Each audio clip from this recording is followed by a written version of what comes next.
Oke, bismillahirrahmanirrahim. Assalamualaikum warahmatullahi ta'ala wabarakatuh. Halo kawan semua dimanapun anda berada, kembali lagi berjumpa bersama Mang Aril. Mang Akil gitu ya. Semoga kita selalu dalam keadaan baik dan kebaikan selalu menyertai kita semua, amin ya Allah. Oke kawan-kawan, alhamdulillah kembali lagi Mang Akil berkesempatan untuk berbagi seputar soal-soal CPNS, di mana soal ini Mang Akil buatkan sesuai dengan FR yang beredar di alam jagat raya ini. Mudah-mudahan apa yang berikan, apa yang Mang Akil sampaikan bisa bermanfaat untuk kawan-kawan semua. Baik, untuk mempercepat waktu kita langsung ikut di kopi gitu ya. Di sini sudah sajikan sebuah masalah, namun apapun masalahnya minumnya teh butuh susu gitu ya. Selalu hadapi masalah dengan senyuman, jadi semuanya solution. Biar apa? Iya betul, biar ada inspirasi gitu sama kawan-kawan ya. Soalnya kayak gini, kita baca dong ya. Soalnya sebetulnya nanti panjang-panjang ya, alias hots ya. Namun ini makai ambil yang simpel aja, sebagaimana yang makai temukan di alam jagat raya ini. Soalnya kayak gini. Nasionalisme atau semangat kebangsaan merupakan cerminan dari sila Pancasila yang bla bla bla A pertama, B kedua, C ketiga, D keempat, E kelima. Nah, oke kawan-kawan, perlu kita ketahui bahwa nasionalisme itu masuknya cerminan dari sila Pancasila, sila ketiga. Nih dia, nasionalisme itu kan cipta tanah air ya. Nah, kita cek butir-butir sila ketiga. Jadi untuk itu makanya kita kawan-kawan minimal tahulah gitu beberapa butir dari masing-masing sila, baik itu sila ke-1, kedua, ketiga, keempat maupun kelima. Karena biasanya nanti untuk manco juga soal-soal pengalaman Pancasila gitu. Nah, adapun butir-butir sila ketiga itu diantaranya kawan-kawan nih: 1. Menempatkan persatuan, kesatuan serta kepentingan dan keselamatan bangsa dan negara sebagai kepentingan bersama di atas kepentingan pribadi dan golongan. Sanggup dan rela berkorban untuk kepentingan negara dan bangsa apabila diperlukan, masuk tuh. Mengembangkan rasa cinta kepada tanah air dan bangsa, masuk tuh. Mengembangkan rasa kebanggaan berkebangsaan dan bertanah air Indonesia, masuk. Memelihara ketertiban dunia yang berdasarkan kemerdekaan, perdamaian abadi dan keadilan sosial. Mengembangkan persatuan atas dasar Bhinneka Tunggal Ika, memajukan pergaulan demi persatuan dan kesatuan bangsa. Ini pokoknya masuknya si nasionalisme itu celah cinta nih. Nasionalisme itu cerminan dari sila ketiga sebetulnya ya. Dan sebetulnya nasionalisme itu bisa ditumbuhkan melalui pengalaman sila-sila Pancasila, karena di masing-masing dengan kita mengamalkan Pancasila gitu dalam kehidupan sehari, kita sudah menunjukkan sikap nasionalisme sebetulnya kawan-kawan ya. Namun lebih untuk kasus soal ini yang ditanyakan kan semangat kebangsaan merupakan cerminan dari sila Pancasila yang ketiga gitu kan. Understand? Ini mantap kan, mantap next. Pasal 32 Undang-Undang Dasar 1945 mengandung semangat nasionalisme di bidang. Nah, untuk menjawab soal ini berarti kita harus tahu bunyi dari pasal 32. Nah, ini dia bunyinya. Negara memajukan kebudayaan nasional Indonesia di tengah peradaban dunia dengan menjamin kebebasan masyarakat dalam memelihara dan mengembangkan nilai-nilai budayanya. Oh, jadi nasionalismenya ini di bidang apa? Budaya, kawan-kawan ya. Begitu kan? Understand? Hidup. Di sini mantap, kalau mantap nih. Di sini sudah sedikit sebuah masalah, namun apapun masalah minumnya teh butuh susu gitu ya.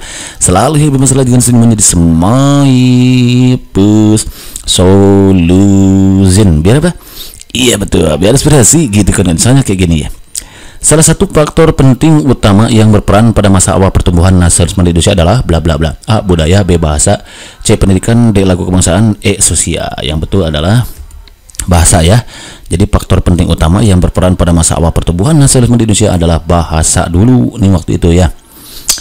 Itu untuk menumbuhkan nasionalisme di Indonesia. Bahasa kan bahasa Indonesia, bahasa persatuan gitu ya. Kita dari berbagai suku tidak bisa bahasa sukunya. Nah, maka kita bisa mengenakan bahasa persatuan, yaitu bahasa Indonesia gitu. Next. Salah satu penghambat integrasi nasional adalah adanya suku bangsa yang menilai budaya suku bangsa lain berdasarkan standar budaya sendiri, sehingga kebudayaan lain terlihat buruk. Paham ini disebut dengan A. Primordialisme, B. Kaupinisme, C. Pragmatisme, D. Non-integralistik, E. Etnosentrisme. Ya udah, pertama kita hadapi dulu dia dengan senyuman, jadi solution. Biar apa? Iya betul, biar inspirasi gitu kawan-kawan ya. Soalnya gini. Nah, untuk menjawab soal ini tentunya kita harus tahu definisi dari masing-masing option yang ada ini ya. Pertama, etnosentrisme. Apa sih yang dimaksud dengan etnosentrisme itu? Yaitu penilaian terhadap kebudayaan lain atas dasar nilai sosial dan standar budaya sendiri. Orang-orang etnosentris menilai kelompok lain relatif terhadap kelompok atau kebudayaannya sendiri, khususnya bila berkaitan dengan bahasa, perilaku, kebiasaan, dan agama. Ini menghambat integrasi nasional. Berarti kalau begitu adanya suku bangsa yang menilai budaya suku bangsa lain berdasarkan standar budaya sendiri, maka ini disebut dengan etnosentrisme, kawan-kawan ya. Etnos, dari kata etno ya, sentrisme itu penilaian terhadap budaya lain atas dasar, jadi budaya orang lain itu atas dasar budaya sendiri gitu. Berbeda dengan primordialisme. Kalau primordialisme itu adalah suatu perasaan-perasaan dimiliki oleh seseorang yang sangat menjunjung tinggi ikatan sosial yang berupa nilai-nilai, norma, dan kebiasaan-kebiasaan yang bersumber dari etnik, ras, tradisi, dan budaya yang lain, yang dibawa sejak seorang individu baru dilahirkan. Itu primordialisme ya.